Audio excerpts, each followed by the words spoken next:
Greetings, duelists, and welcome to another deck report. This is Season 5, week number 15, and we are very close to Justice Hunters format. I think the European WCQ is this next weekend, and literally right after that should be when Justice Hunters gets unleashed. Uh, we are in week 15.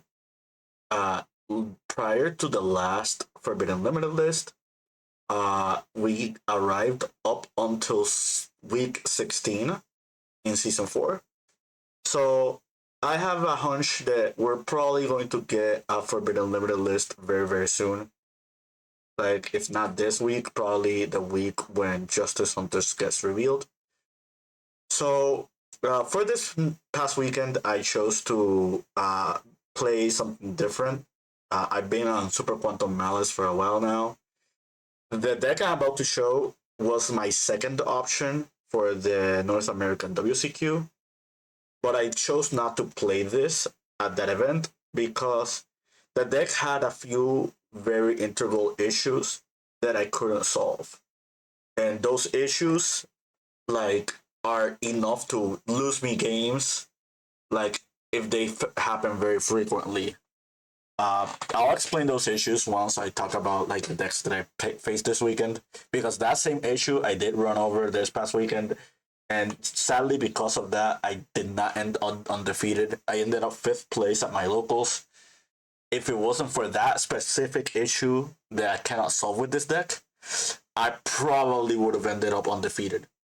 Either that or ended up with maybe one draw. But yeah, we'll talk about the list, and then we'll talk more about the details as we go along. So, Superolia, 3 Fua. That's it for hand traps. We did play no other hand traps in the main deck. Lunalights. Yeah, this is the deck I chose for the weekend. We're on a very heavy Lunalight package. We're going to be on 3 Leo, 3 Schick, 3 Black Sheep, 2 Tigers, 1 Wolf, 1 Hound, 1 Martin, 1 Emerald Bird. I think that's 15 Lunalights, if I'm not mistaken, which is a lot more than the usual. The usual amount is like 11 or 12. We are in a hybrid, and I will explain why. We're on Night Sword Serpent, we're on Saji, Kusanagi, the 3 Habakiri, and the 1 Murakumo. That's it for the Mitsurugi names. And that's all the monsters. I think there are 27 monsters in total. I'll move this over here. Spell cards. We got a lot. We got it is basically like a Sky Striker deck in disguise because of so many spell cards. We're on 2 Fire Formation Tankies. We're on 3 Prayers. We're on 3 Masquerades. That's it for continuous spells. For normal spells, we got 3 thrusts, and we have a lot of thrust targets. We got 3 pre-preps, 3 foolish goods, 3 perfume, 3 heavy polymerizations, 2 Lunalight fusions, talents, poly, and grass. And the last 2 spells are the 2 Mitsurugi ritual spells. If you haven't counted it, that's 31 spell cards. Quite a lot. And the last 2 trap cards are Purification and Black Goat. I did not mill or got to Black Goat a single time this entire event. I think I did resolve my Purification maybe once. Alright. Let's go to the extract. Guardian Chimera, 2 Perfume Dancers, 1 Panther Dancer, 1 Leo Dancer, 2 Liger Dancers, That's it for fusions. One Feral Imps, one Tiger King, one Dugaris, one Exiton Knight, one Baguska, one Code Igniter, the Dark Charmer, and the SP Little Knight.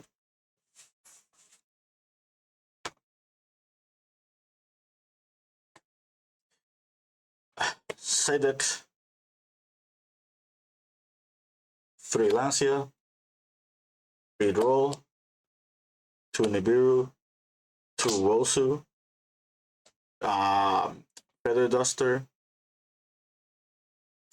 3 Imperms, and 1 Dimensional Barrier.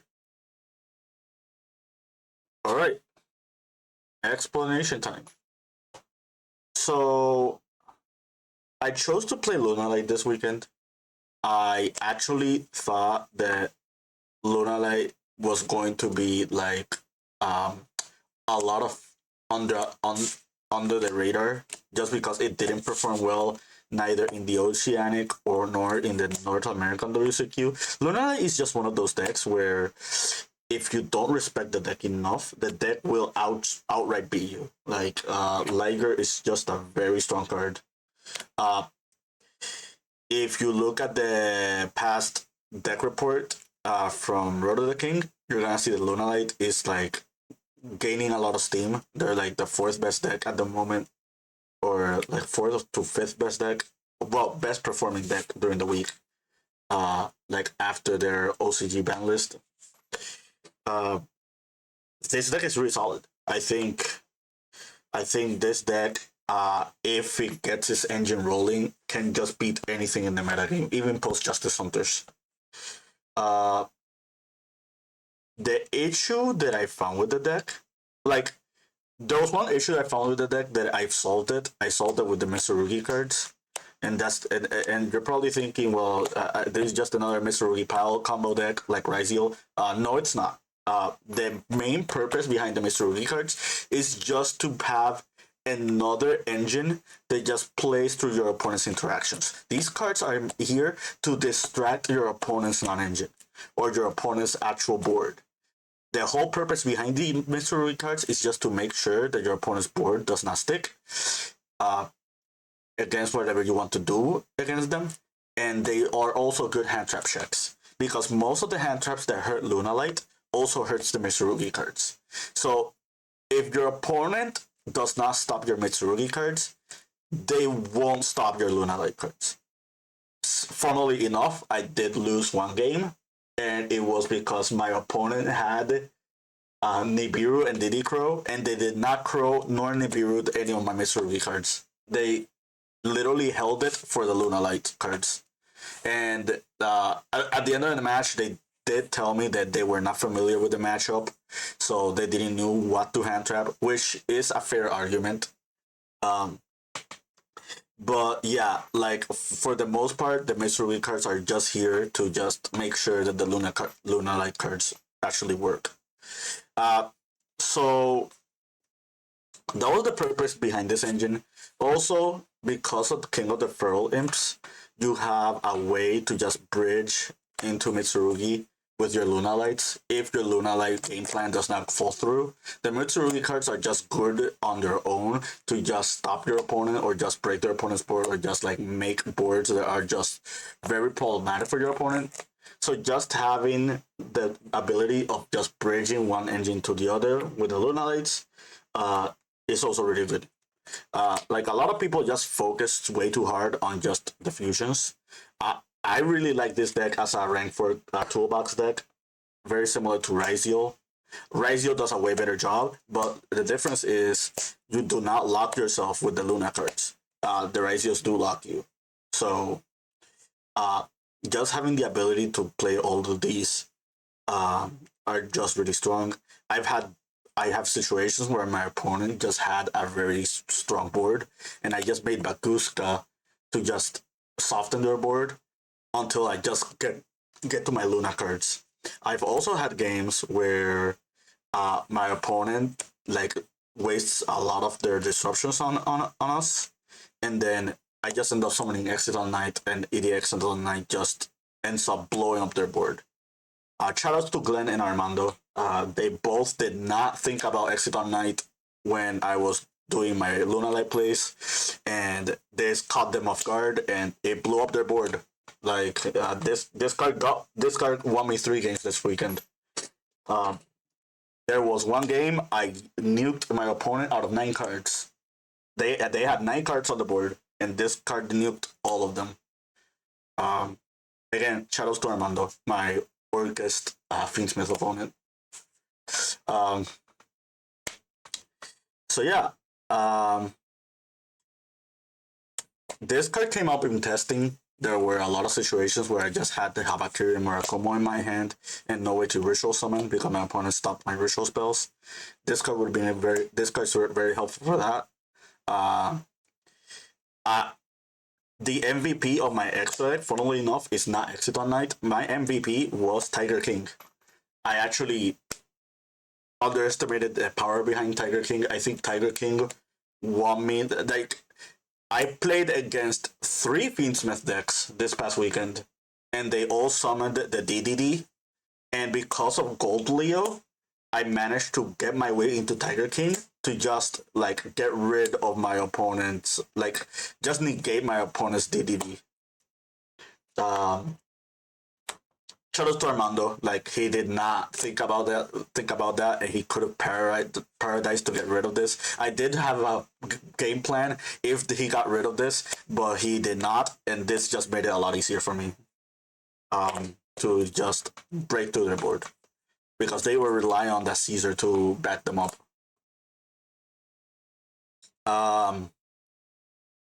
Dugares, I summoned a fair amount. There were games where I opened Mitsurugi cards and I did not open Lunalight cards, which is very rare to say because I think 70% of this deck are Lunalight cards. So just making Dugares so I could draw into the Luna cards actually came up like once or twice. Funnily enough, there was one game where I drew 2, and one of the cards I drew was Perfume. And I just drew the 2 cards to dump the Perfume, and then I got Lancet.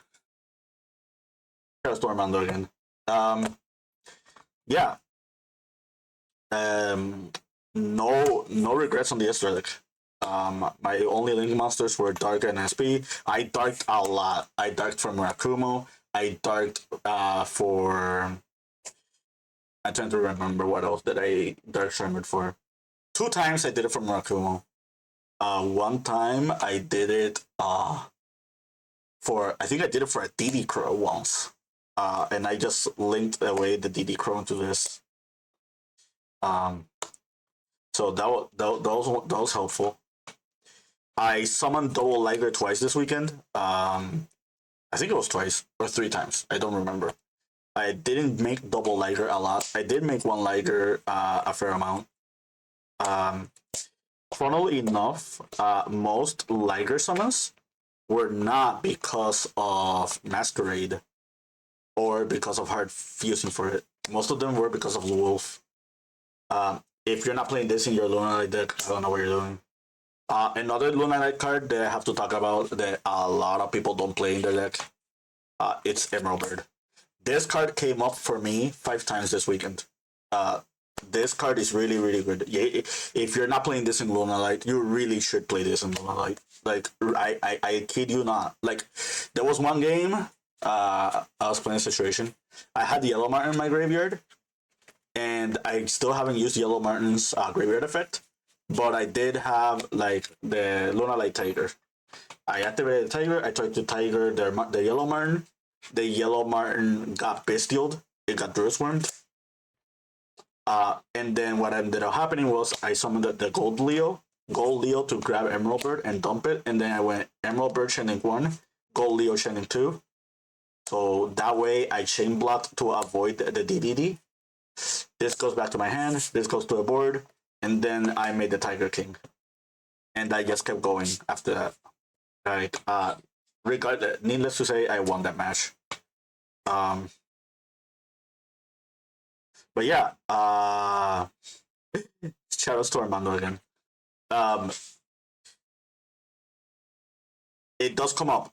Like, for those who don't think it comes up, it really does. Like, Emerald Bird is just as good as you think it is. Um, let's see. Let's talk about ratios here. I resolved this 3 times. Once was for 17 cards, another was for 23 cards, and another one was for 30 cards. Funnily enough, the one for 30 cards was the one where I milled the least amount of useful cards. So it's ironic to say that. So yeah, if you're playing 60 cards in Lunalight, I mean, it's not a bad idea. Like, just ponder on it.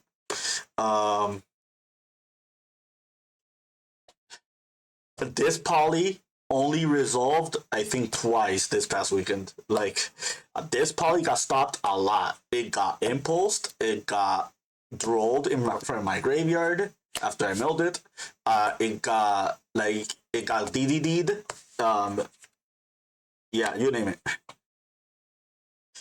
I played 2 Lunalight fusions with the 3 heavy poly, so I guess I'll explain this. This card's not once per turn, so if you have a way to bait DDD or bait Impulse and just activate a second one, like, you can. It is a thrust target, so like, if you have thrust and you get to access to a couple of these, eventually one will resolve, and I mean, if you get to Liger, you just win the game. Shouts to Armando. I lost the game I nuked for Exiton. I I misplayed with this card, and I could have won with this card. And yeah, so this is very important against the DDD, and because DDD negates activation, and this is one activation per turn, not one use effect per turn. So playing a second one did come up for me one game.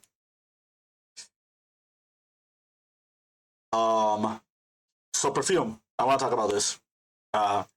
Every time I cited out 1 or 2 perfumes, I lost that game. I will never cite out this card post side in this deck ever again. 3 comes up. It came up for me a lot. I learned my lesson. I'm keeping all 3 perfumes. Like, I've had games where I milled 2 with grass and I'm missing the 3rd one. I've had games where I drew into 2 of them. I do Garst into one, pitch the other one to add another one, and then the 3rd one was for Perfume Dancer to add and like use the revive effect. So yeah, this does come up a lot, especially since I'm not playing Serenade Dance.